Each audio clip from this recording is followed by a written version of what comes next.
Nagbabalik pa ang Season 91 ng NCAA. Ito, kanina aking kasama na si Mikey Reyes, pa-scout-scout dito sa loob ng Mall of Asia Arena sa lungsod ng Pasay. O kayong mga nanonood ngayon sa ABS-CBN Sports in Action, ito na ang ating Smile You're On Cam segment. Ito na, nag-scout na para sa atin si Direk Abet. Pero sa mga nanonood ngayon, meron pang mga games. This week, one more game. Next week, start ng Final Four. So make sure to tune in. At pumunta dito, MOA na tayo from now to our finals. So punta kayo dito, I'm sure mag-enjoy kayo sa pagpanood nyo ng NCAA. Maraming salamat muli sa inyong panonood ngayon sa ABS-CBN Sports in Action. Don Rojas po, kasama si Mikey Reyes, and to complete our broadcast team, siyempre kasama rin natin si Roxanne Monte Alegre. Giovanni Halalon in his third season dito sa NCAA, really driving the bus. And it's on fourth gear right now. He needs to kick it up to a fifth gear para makabalik ang Chiefs dito sa bakbakan na to. And his teammates need to help him out if they want to catch up dito sa malaking lamang ng Mapua. Pero a mental lapse there for Branya. Hindi napasok yung bola, 5-second violation. Mark Branya will take a breather as Justin Serrano, one of the all-stars para sa panig ng Mapua, comes back into the game. Halalon floats it up at sumabit ang depensa. Babalik si Giovanni sa free throw line. This is what I've seen Giovanni do since the start of season 91. Pino-floater niya from the outside pa lang. So kailangan talaga ng big man salubungin itong si Giovanni, because Giovanni will not take it all the way to the rim pag alam niyang nakaabang ka.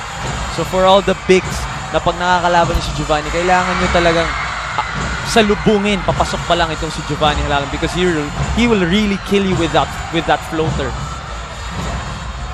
26 points para kay Giovanni Halalon. Alam natin, his career high was against JRU as Mapua. This is not a good start for them, Mikey, dito sa fourth quarter. They need to stay composed. 9-42 pa to, matagal pa to. And Mapua has a history of losing huge leads. Remember that game against LPU? Exactly, and against JRU. Tama. That big 17-point lead with like a minute and a half to go. Gopico 78 best recharge moment brought to you by Gopico 78, Gopico's best latte ever. Kaya naman, so naglalambingan ngayon itong si Giovanni Halalon and CJ Isid. Lalambingan lang naman. Walang personalan. Laro lang. Halalon kontra Isid.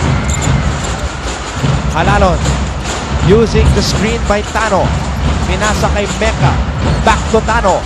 Tano to Panga. Panga knocks down the jumper. And here they come, yung mga pasahero ni Giovanni Halalon. Ito na, tutulong na. At makikita natin kung masasalba pa nila itong season nila. A 6-0 start sa fourth quarter para sa Arellano.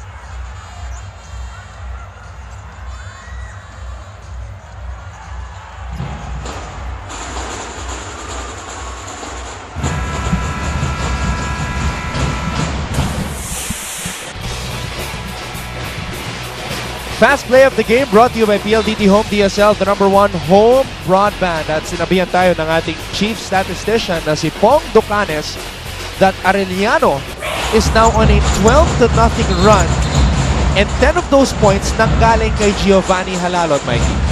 And ito na, kailangan na naman gawin ng Mapua is to stall the bus driver. Nagte-take over na naman si Giovanni like what he did nung first quarter. And you wouldn't want to be another victim of another meltdown itong Mapua Cardinals. So we've seen it happen twice against LPU. against JRU, just like you mentioned, Mikey. Nimes, umikot. Nimes, nilabas ang bola. Isit, dinedepensahan ni Halalon. 7 na segundo at nalalabi sa shot clock. Natapik ni Halalon ang bola.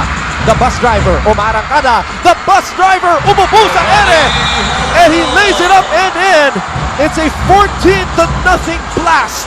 And just 10 points down itong Arellano Chiefs. But a useless foul there for Banga. Holding on to Oraime all the way sa front court na. Strong move brought to you by PLDT Home DSL, the #1 home broadband. I mentioned a while ago that the AU bus is in 4th gear. It is now in the 5th gear.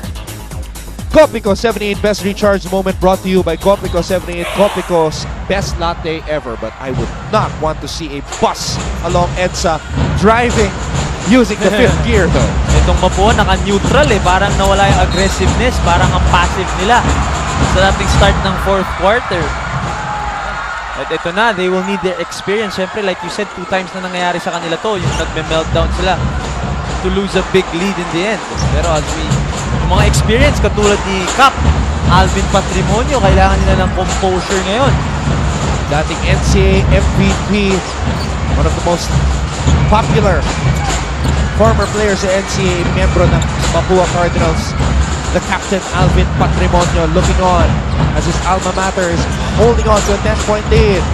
The conductor pinasa sa loob, sumalbal ni Orwell Oraime. Minsan kasi pag nagro-run ng ganito yung kalaban, feeling mo ikaw na yung humahabol. Pero lamang pa sila ng 10, they need to relax and stay composed itong Mapua Cardinals. Yeles, dinabas ang bola kay Nimes who wisely decides to take some seconds away. I think they're not aware that there's only 4 seconds left. Isit puts it up. Wala pa rin. Wala pa rin puntos ang Mapua dito sa 4th quarter. Salano, Tano, pinasa sa kanto. Sobra at 3-pointer. Banga with a rebound. Dinabas kay Halalon. Salano for 3. Go! Rebound Oraime. The ball is loose. And a foul on Banga. Balikan muna natin ngayon si Roxanne Montealegre. Roxanne? Yes, Anton, kasama ko ngayon 2 bands. Ito na naman kayo na paligid-cheer. Si Kyle from Arellano at si JC from Mapua Cardinals. Kyle, bakit kailangan manalo ng team nyo today? Sobrang nag-work hard po sila para makarating dito sa top na to. And then, sayang naman po kasi kung matatalo sila. Kasi last year, nakalaban nila sa Beda. So, marami na kasi pinahirapan yung mga players. And witness ako doon kasi as a pep. And then, nakita ko talaga yung pag-train nila. Go hard talaga sila as into the fullest. Alright, JC, ikaw naman, bakit kailangan manalo ng Mapua today? Napakatagal na rin bago naging malapit makasama yung sa finals ng Mapua. So, ito na yung best opportunity para ma-lift up ulit yung Mapua. And also, ito, nag-work hard sila and I know na kaya-kaya ito. Go Mapua! Woo! Alright, you guys cheer one last time, Anton. Josan Nimes and Justin Serrano sa wakas nakapuntos para sa Mapua. Panoorin natin muli itong fast play brought to you by PLDT Home DSL, the #1 home broadband. And we see the best from the #1 fast breaking team in the NCAA. 73-59, magbabalik po ang Season 91 ng NCAA. It's the playoffs!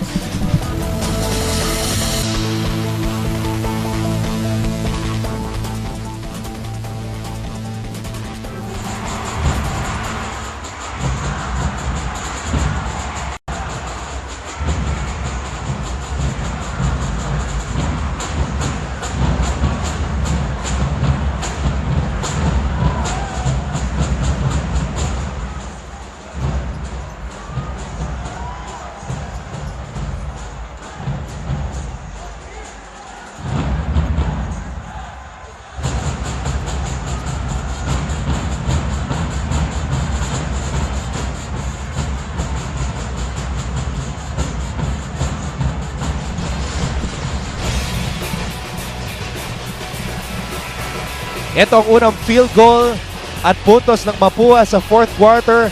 Nimes, nakita si Serrano. Master Guapo move of the quarter. Watch out for more Guapo moves. Powered by Master Sikreto ng mga Guapo. So what a start, Mikey, for Arellano. 8-0 run para sa simula ng fourth quarter. And Nichols finally scoring for the first time dito sa bakbakan na to. At eto na late lang pala yung mga pasahero ni Giovanni Halalon. Eto na sila, nagpapakita na. And we will see if it will be enough for them to catch up and win this game. Nimes, pinasa sa loob. Supalpal si Serrano. Tano with a block. Nichols before that three-pointer was 0 for 5. Nichols fires again. The green light to shoot. Tapi ka ng bola. Kanino mapupunta? Napulot ni Isit. May foul. And I think they're calling an unsportsmanlike foul on Kent Salado. That's going to be huge. And that's useless.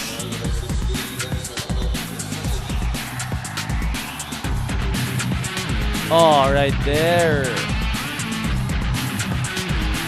Medyo piniples elbow. Oo, nahuli siya doon.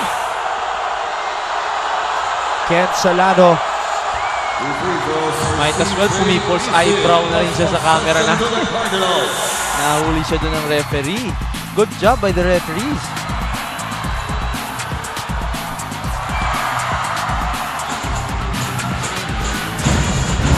First free throw is good para kay CJ Isit.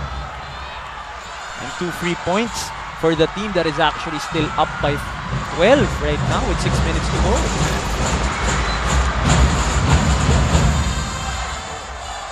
Well, CJ Isit, he has done more than enough para sa Mapua Cardinals dito sa bakbakan na to. 8.3 points per game ngayon. 11 puntos para sa kanilang lead point guard.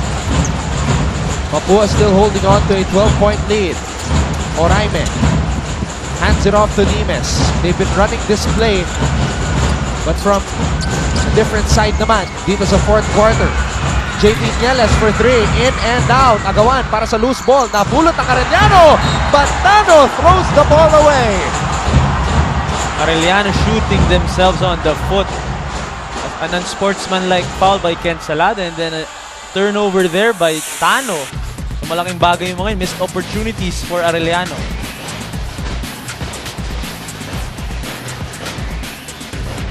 Sayang ang pagkakataon para sa Chiefs. Balik ang bola sa Mapua. Nimes hops, turns, fires, puntos! Para kay Josan Nimes, 18 puntos. And again, the smoothest player in the league, Josan Nimes, showing off. 5 minutes to go. They will need his experience and his right to left crossover if they want to win this game. Nimes, less than 100% dito sa bakbakan na to, but has surpassed his average of 13.7 points per game. And good percentages also, Mikey, as we see the strong move brought to you by PLDT Home DSL, the #1 home broadband. 8 for 13 from the field ngayong araw si Josan Nimes. We should have a smooth move of the game just for Josan Nimes with that shot. Wala na si Jonathan Gray, so siya na talaga ang smoothest player right now sa season 91. Halalon, defended tightly by Isit. Cross-court pass. Salado. Wala. Rebound, Nimes. Lead pass. Napulot ng Arellano. Halalon, pinasa kay Nichols. Nabitawan ng bola. Halalon fires for 3. Nothing but net. At tumitirik na. Tumirik na ito si Giovanni Halalon. He is cramping up right now. Tumirik na yung boss ng Arellano. Very unfortunate for Giovanni and Arellano. They will need Giovanni for the last 4 minutes and 30 seconds of this game. I won't be surprised though if Giovanni just stretches this one out, hydrates himself, and returns to the game. Siyempre, hindi magpapatalo ng basta-basta. Itong si Giovanni Halalon, he has been carrying the Chiefs all game long. What more can you ask for? 32 big points for the bus driver Giovanni Halalon. 4 triples in the game, Mikey. Napigatan na ata yung Cavs. itong si Giovanni Halalon. Pero no third quarter mo pa napansin yan, Oo, Mikey. hinahawakan na niya yan. After also a big three from the same spot, hinahawakan na niya yung kanina. So nakita ko na medyo may nararamdaman na siya.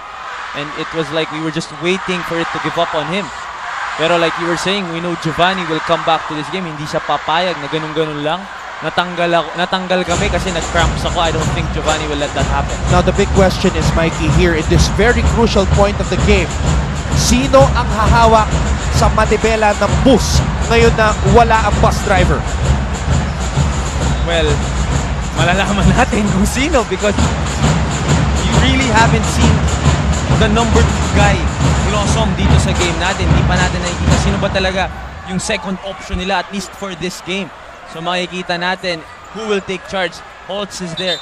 Well, of course, Salado is there. We all talk about him as the other Giovanni Halalon of the Arellano Chiefs. So we will see kung kakayanin ba ni Kent Salado na siya ang kumamada para sa Arellano. And that should have been a goaltend right there dahil tumama nga sa board itong tira ni Kent Salado. Now, as Giovanni, it's better to see Giovanni walk to the bench on his own power as he is getting attended to right now by the medical staff. Ngayon ang tanong, Mikey, mapopromote kaya itong si the conductor, Kent Salado? Will he have to become the bus driver sa puntong ito? Yung conductor pinagmaneho na. Well, wala naman silang choice and Giovanni really trying to just stretch it out. Ina-ice lang nila ngayon. And I'm sure hindi talaga papayag yan. Kita mo yung frustration sa kanyang mukha. So, Mapua really hasn't done a good job stalling the bus driver. What really did a good job was his cap. So his cap stopped himself. So makikita natin kung makakabalik pa siya sa game na to. Pero this is the time Mapua steps it up a notch naman. Wala si Giovanni. They will need to attack every time they get the chance to. Mapua hoping to reach the Final Four for the first time since 2010.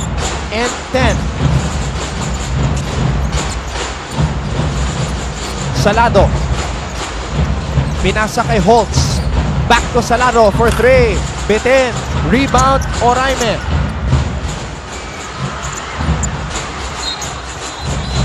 #25 rebounds para kay Olwell Oraime dito sa laban na to.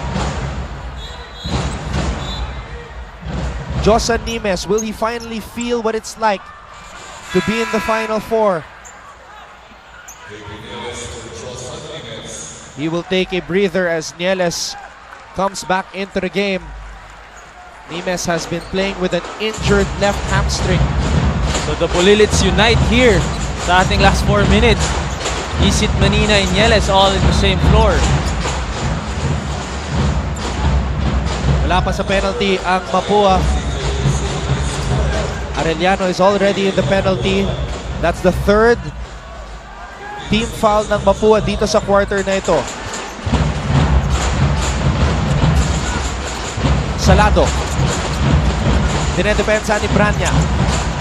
Gomaru. Stops, pops. Short. Holds, step in. Doesn't go. Rebound, Oraime. That's rebound number 26 para kay Olwell. Menina, huminto. Tumira. Kapos. Rebound, Nichols. That would have been a big 3. Maybe not the best shot for Mapua there, pero kung pumasok naman, that would have been a big dagger 3 para dito sa Mapua.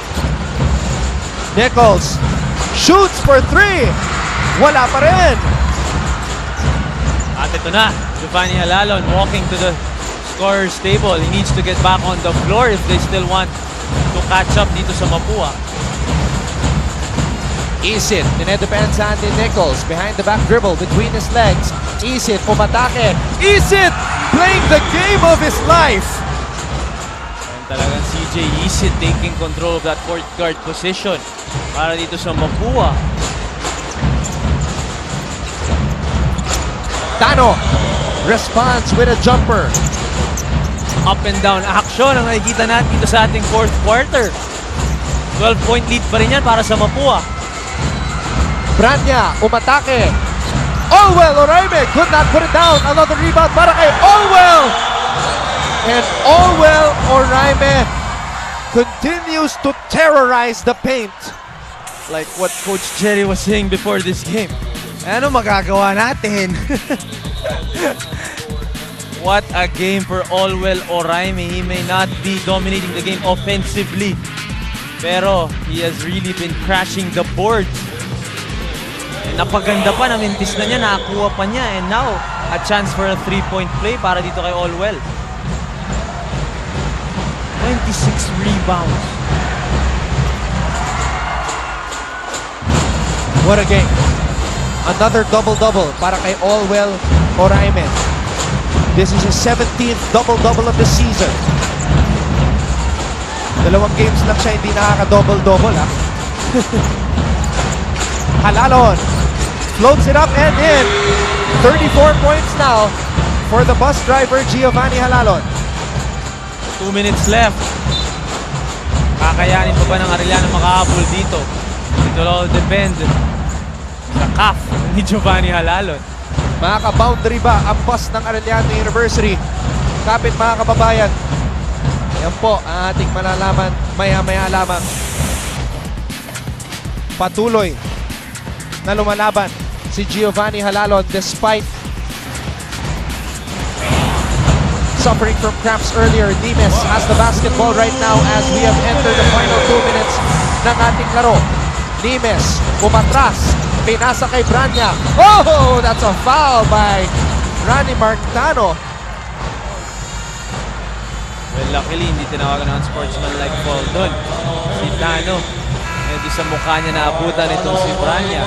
Pero that's his last foul naman. So, Enriquez coming in for Tano. Tano,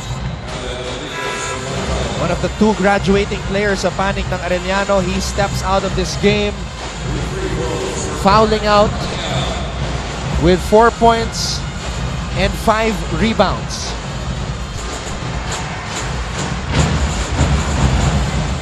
So, Mapua just needs to hold on to the ball every time they get the ball. Kasi nga, 1 minute and 51 seconds na lang to. Ilang possession na lang to if they try to milk the clock every time they get the chance to. Coach Jerry Codinera tumawag ng timeout. This is the last stand for the Arellano University Chiefs. Kapit mga kapamilya, magbabalik po ang playoff for 4th place dito sa Season 91 ng NCAA.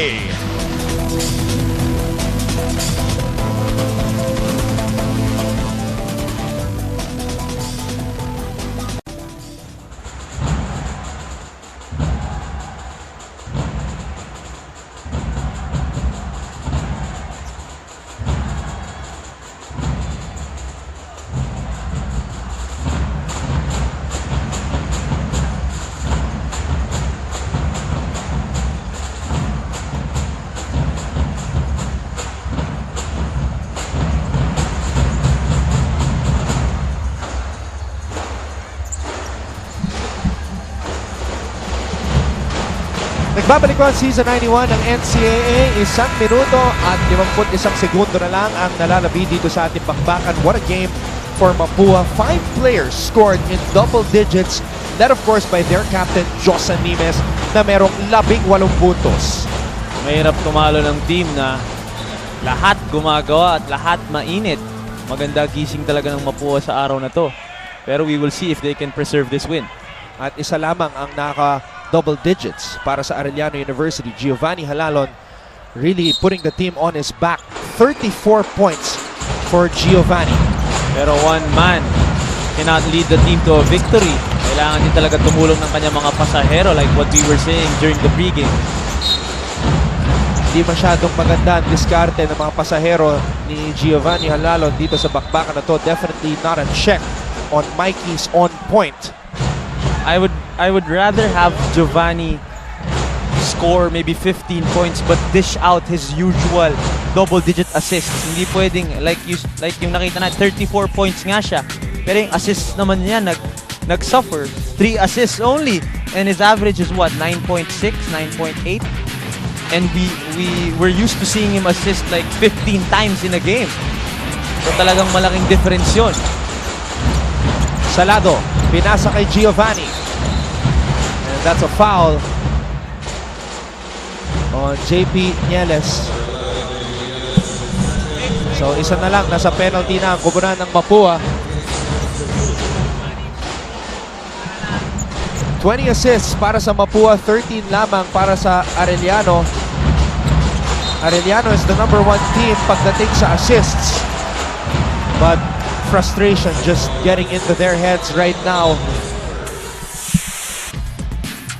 These two teams, we expected a fast-paced game, a shootout, but ito, the frustration starting to enter the minds of the Arellano players. That's a turnover right there. Nimes wanted a foul, walang tinawag. Balik ang bola sa panig ng Arellano.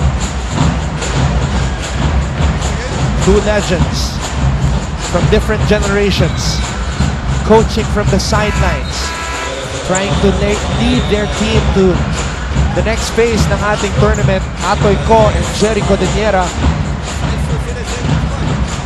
So Zamora coming in for an extra shooter para dito sa Arellano. Naghahanap na nga sila ng 3 points para matrim yung lead na to pababa slowly. Actually, kailangan nila mabilis with a minute and 20 left. Zamora, bitten. That's a push by Enriquez. And Arellano is already in the penalty. So medyo talagang frustrated na itong Arellano Chiefs. Hindi na ata naglalaro yung mga players nila.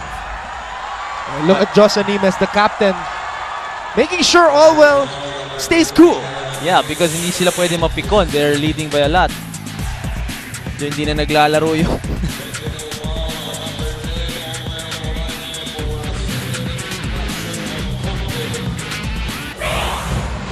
Pero tinawagan ng technical foul for taunting daw itong si Allwell Oraime.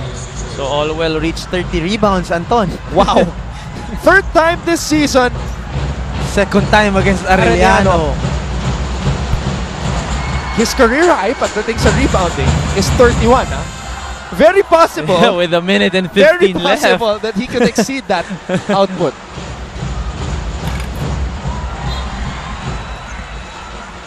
At the end of the day, hindi pwede nga mapikon itong Mapua Cardinals because they will move on to the next phase, kagaya nga ng sabi mo, Anton. So, medyo iwas muna sila sa mga unnecessary actions dito because as we all know, si Bitengan na suspend na for this game because of infraction last game. So, I'm sure ayaw naman nila yun when they play on Friday against JRU. They want their lineup to be intact because they will need each player for them to win against a also very hot team, itong GRU Heavy Bombers. 31 rebounds para kay Allwell Oraime. So one more and he will exceed. He will have a new career high. With a minute left, kayang-kaya pa. Nimes looking to put the finishing touches on this game. Nimes umatake. Nimes flips it up and in. Josa Nimes, the captain of Mapua.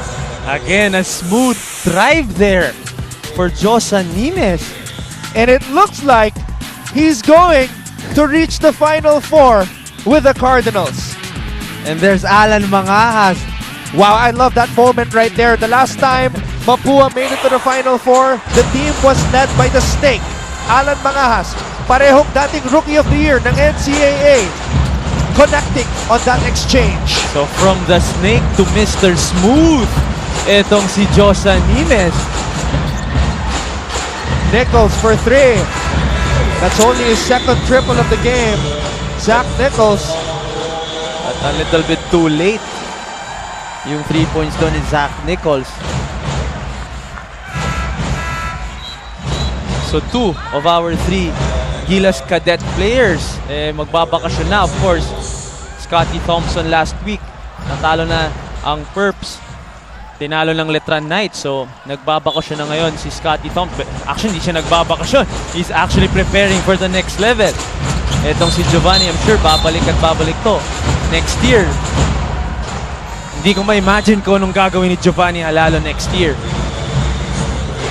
What a game for Giovanni. 34 points, 8 rebounds. Pero yung pinakamalaking stat para kay Giovanni ngayong araw was his 3 assists. We know Giovanni is the best assist man in the NCAA. Pero sinabi mo nga, sa Mikey's on point, stress the bus driver.